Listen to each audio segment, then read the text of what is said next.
Welcome to Tucker Carlson Tonight. Believe it or not, it was a year ago today that BuzzFeed released the now infamous Trump dossier. And now a year later, they are being sued for defamation by the president's lawyer. Editor-in-chief Ben Smith of BuzzFeed News will join us later in the show to defend his decision to publish that dossier. But first tonight, President Trump has suggested, he did yesterday, that he's willing to sign any deal on DACA that Congress is able to hammer out. Well, an actual deal does at this point seem a long way off, but maybe getting a little closer. Today, House Republicans outlined a bill that would allow DACA beneficiaries to remain in the United States. Critically, though, it would deny them a path to citizenship. Democrats don't seem in favor of it. They know, of course, that amnesty for illegal immigrants is crucial to their own electoral strategy of importing a new class of voters from abroad. Democratic Congressman from Texas, Beto O'Rourke, represents the border city of El Paso. He's seeking the Democratic nomination to challenge Senator Ted Cruz this fall. O'Rourke has sponsored legislation that would provide illegal immigrants with taxpayer-funded health care and free legal assistance to fight deportation. Congressman O'Rourke joins us tonight. Congressman, thanks a lot for coming on. Thanks for having me. So if you're watching at home, or if you're a voter watching this debate, here you have the Republicans conceding that DACA recipients can stay in the country. They're not going to be deported. And you have Democrats responding by saying, no, that's not enough. We want to make sure that they can vote and bring their relatives over also. So can you understand how some people watching that might conclude that Democrats are spending more time and energy worrying about people here illegally than about American citizens? I guess I don't make the connection, Tucker. I think that most Americans, most Texans, certainly those that I've listened to across the state, want to make sure that Dreamers can continue to remain and thrive in their communities. You have people like Saba Nafries, who I just met, who's a PhD student in mathematical biology in Texas Tech. She's a dreamer. You have people like Alonzo Guillen, who died trying to rescue his fellow Texans during the flooding after Harvey. He was a dreamer from Lufkin, Texas. I was in Booker, right, as Republican as it gets in Texas, and the people in Booker were concerned about Dreamers because they had just deported one of the honor roll students at Booker High School. I'm sorry. Hold on. Just stop your speech really quick. There are a lot of good Dreamers, for sure. There are also a lot of bad ones. More Dreamers have been busted for gang membership than have joined the military. I'm not, that's not an indictment of all people here under DACA. It's just, let's just get real. These are normal people, some good, some bad. They're not all valedictorians. But the question is, there are a lot of good American citizens as well. And can you see why, when the Democrats say we're not going to fund the government unless you allow these people to vote and bring their relatives with them, that maybe it suggests a priority that's out of sync with those of most people here? That's my only question.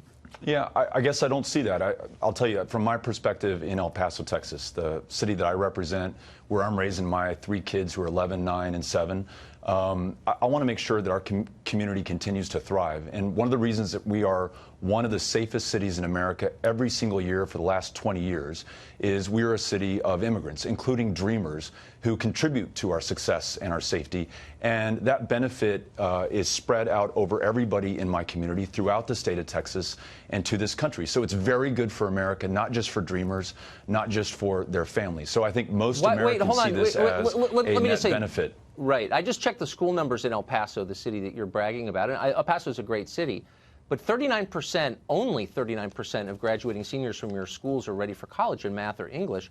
It seems like maybe that's a bigger crisis than whether or not people here legally can bring their relatives from abroad. Wouldn't you think? I mean, again, priorities.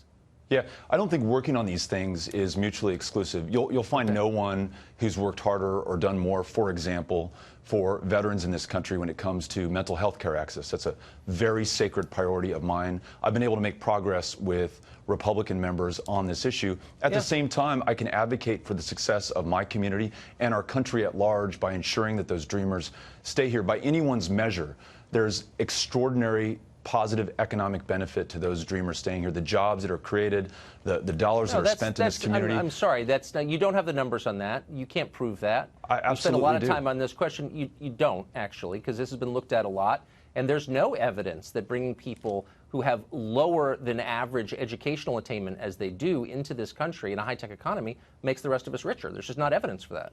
Yeah, well, economists have looked at this, and it's measured not in the millions, but in the tens of billions of dollars to the positive that Dreamers bring to our economy. So let me ask you this. Good for all of us. I mean, a lot of these are minors. These are extrapolations and theoretical. I hope you'll concede that at least. But let me ask you this. Why is it good for Americans? Why should Americans pay for legal representation for people here illegally. You sneak in, taxpayers pay for your lawyer, you sponsor legislation that would allow that. How does that benefit Americans exactly? I think it's keeping true to who we are. When you have asylum seekers from the most violent, brutal countries in the world, like El Salvador, who are young kids or young families, I want to make sure that they have every opportunity to apply for asylum in this country, knowing the laws, having an advocate, and aren't returned to a country where they face, in some cases, certain death. But these are people, just to be clear, that came here illegally. They didn't come as refugees through one of our many programs to bring refugees here. Very often they came as asylum seekers who presented themselves to Border Patrol agents at the border, to customs officers at the ports of entry. And so then taxpayers are paying for them to fight American law in court? I mean, can you see why people would say... Not to fight American law, actually to get right with American law, to make sure that they show up to their court hearings, to make sure that they follow our laws. I think again, that's in everyone's interest. But if you're concerned about security... For us to pay for lawyers so they can fight deportation, that's somehow good for us. Why is it good for us to pay for the health care bills of people who snuck in here against our law? Why did you sponsor legislation that would have allowed that too? It's good for people who are in our country, who are contributing to this country's success, to be safe, to be healthy, to be able to continue to contribute. Did the law specify, did your bill specify it only applied to people who were benefiting our country? I don't think it did. I think it was anybody here illegally would get free health care at taxpayer expense. I'm sorry, with all respect, I'm confused by why we should pay for the health care of someone who broke our law to get here. Does that make sense? Yeah, I don't think you're reading the bill correctly. I think I am. And I think you're losing sight of the benefit that we gain by those who are contributing to our communities, our states, and our country's success. Did that law specify that only people contributing to our country would get free health care, or did it also apply to, I don't know, gang members or vagrants? I think they were covered too, weren't they? I think there's an interest in making sure that if someone is going to be sick, if someone needs help, that we deliver it in the most efficient, effective, cost-effective way possible. So it's cost-effective to pay for the health care of people here. Yeah, I mean, you can pay for it in the emergency room. How about not paying for it at all? Yeah. Well, then you can watch people die in your community and in your country. Yeah, I must be a mean person for not being in favor of it. Congressman, thank you for joining us.